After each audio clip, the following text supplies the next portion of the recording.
The first one was Nativity. This one is Jesus' final days and the resurrection versus Hollywood. Now, how do these two interact? Have any of you heard of the magician team Penn and Teller? Okay, all right. So I don't exactly need to explain to you who they are exactly. Is this comedy, entertainment, or a mockery of Jesus? They had a show called BS, okay? This is the show right here. And they go through different things, including attacking the Bible. Penn and Teller both, as far as I know, are atheists. And this is still streaming, so you can still watch it. It was through Showtime originally, but it is still streaming. So if you do want to watch the episodes, you can, just to get kind of an idea of what they're doing. And I'll show you exactly what they're doing. As I said before, and as you know, they're a legendary American comedy magic duo consisting of Penn Jillette and Teller. Teller, by the way, does speak, but he's mute for the act.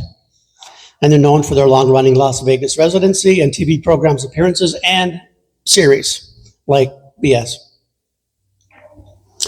Now here is the episode where they mock the Bible. This right here is the water and the wine. You can see they're holding Bibles here. And here is Teller walking on water. Basically a mockery of Jesus' miracles. And Penn said in this documentary series, the Bible is not fact or history. Is this true? We will find out. Now in the program, they interviewed two people on this particular half an hour segment. They interviewed Michael Shermer, who was the Bible skeptic, as you can see, and they also interviewed Dr. Paul Meyer, who is the Christian.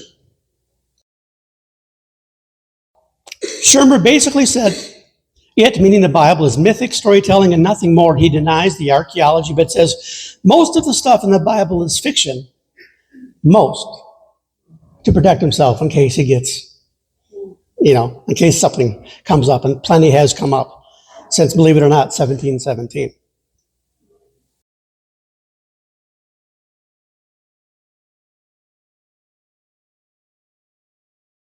And also Dr. Paul Meyer, professor of ancient history at Western Michigan University, is a Christian.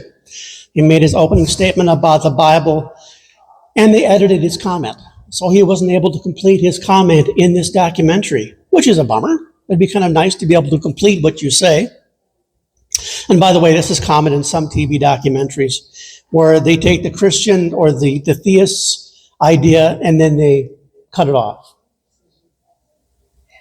And the statement he was talking about, Paul Meyer's statement, was concerning using the Bible in his research. I know for a fact that he researches outside of the biblical text in support of the Bible. So he uses the Bible and also external sources to support the biblical text, which is fine.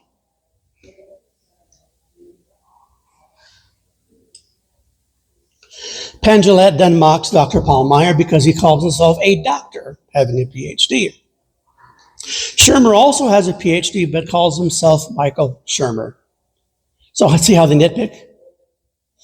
They both have PhDs. It's overt bias commentary on Penn's part concerning the Christian, Dr. Paul Meyer. It's interesting to note that Penn Jillette never tells the audience, never tells them that Shermer has a PhD in psychology. Okay? And that makes all the difference in the world. Paul Meyer has a PhD in ancient history and archaeology. Michael Shermer is a psychologist. That's why he didn't say anything.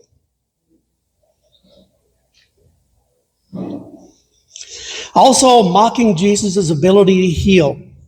Penn says Jesus only cured the ones he was near. Is that true? Why is that not true? He healed the servant. Exactly. Exactly. Matthew 8:5-13 says specifically that. Exactly. So now we know where Penn's biblical knowledge is. It's very limited. He also says Jesus was written about decades after his death by non-Christian writers. True, but then he says, or centuries later, and that is not true. The entire New Testament was written within the first century. Not second century, not third century. All the weird Gnostic stuff is third century, fourth century, fifth century. In his attempt to delegitimize the gospel authorship, he goes and proclaims this. Once again, more biblical ignorance. Yes? Alexander the Great's biography was not written until 400 years after his death. Right. But that's legit. Everyone accepts it as legitimate. Exactly. It makes no sense why they don't do the same thing with the biblical. But because he's a secular figure, that makes him legit. In their opinion, not mine. And here's some actual footage of Jesus rising from the dead. It's a really bad, old, black and white, silent film. I can't share the footage specifically, but this is kind of basically what it shows. Shermer says that the miracles of Jesus could easily be performed by Penn and Teller, and yet no medical cases exist that show that Penn or Teller have performed precisely what Jesus did. So you see, and not just with Penn and Teller, but others, this actual footage of mocking Jesus' resurrection is done in a number of different documentaries to make Christians and the Bible look foolish.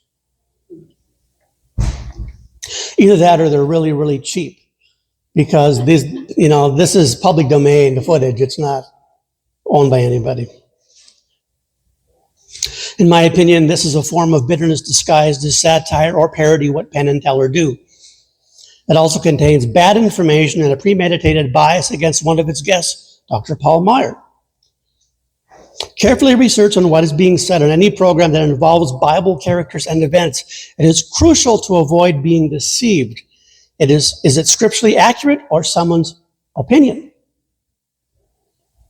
Know your Bible. Please know your Bible and what it says.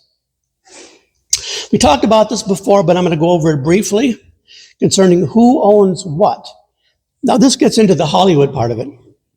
Though Penn and Teller are related to a Hollywood, kind of outside of Hollywood in a sense. So who owns what? Disney and ABC own ABC, History Channel, A&E, and all of them have aired bad Bible documentaries and Bible movies since the early 90s. Time Warner and Adult Swim, New Line Cinema. New Line Cinema did The Nativity Story, as we had talked about earlier. Adult Swim has programs like Futurama, Robot Chicken, Family Guy. Those particular animated TV programs do attack the Bible. News Corp, they own Fox, National Geographic Channel. Both of them also have bad TV Bible documentaries. And Warner Brothers, they own NBC and Discovery Channel. Discovery Channel has other bad Bible documentaries. And NBC did the worst Noah's Ark film you could ever possibly imagine. It was just awful. Paramount, they own CBS, MTV, Comedy Central, which also shows animated series. Now, I'm not saying all the animated series are bad or all of them attack the Bible on every episode. There are some that are funny, and there are some that segue into anti-Bible rhetoric. Also, watch out for Story TV through Weigel Broadcasting. That is a local station. I mean, they're national, but they're in local markets, and they broadcast History Channel and Discovery Channel Bible documentaries, the bad ones. And CBS, they did a really bad Jesus movie, basically called Jesus, real original, starring Jeremy Sisto. I'm sure if you know who that actor is. In this one, Jesus forgave Satan's sins. And Jesus doesn't know what to say at the Sermon on the Mount, which is kind of a problem. And other things as well. Now we're getting to this. Now, this is how Hollywood introduces atheistic beliefs to the general public. There's an order in which they do this. First, you have the Hollywood company, and then they use their own network to broadcast these things. But what they first do before they produce documentaries, they interview secular academic interviewees. And they're premeditated atheistic in their beliefs, the vast majority. Then they bring that to the writers of the script, premeditated atheists. Then the creation and the editing of the video/product. And then the broadcast of the video around Christmas or Easter, and then to the general public the other 360 plus days a year. So this is a common thing. This is kind of the method how they go about going from the company to the general public, and the methods they use to get to that point. And the public is not told the personal religious beliefs of the interviewees. PhDs and religious departments members mean nothing. Okay? It's their job, not necessarily their personal held belief, but it might be. All depends upon what their opinion is. Now getting to the scriptures concerning this. 1 Timothy 1, 3-4. As I urge you, when I, Paul, went into Macedonia, stay there in Ephesus so that you may command certain people not to teach false doctrines any longer or to devote themselves to myths and endless genealogies. Such things promote controversial speculations rather than advancing God's work.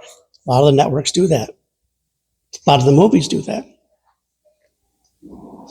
It's speculation, it's controversy for ratings, rather than actually trusting the biblical text. 2 Timothy 4, 3 and 4, for the time will come when people will not put up with sound doctrine. Instead, to suit their own desires, they will gather around a great number of teachers to say what their itching ears want to hear. They will turn their ears away from the truth and turn aside to, once again, what? Myths.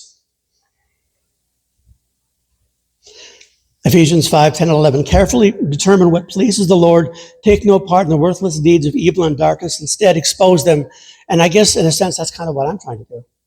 At least make you aware.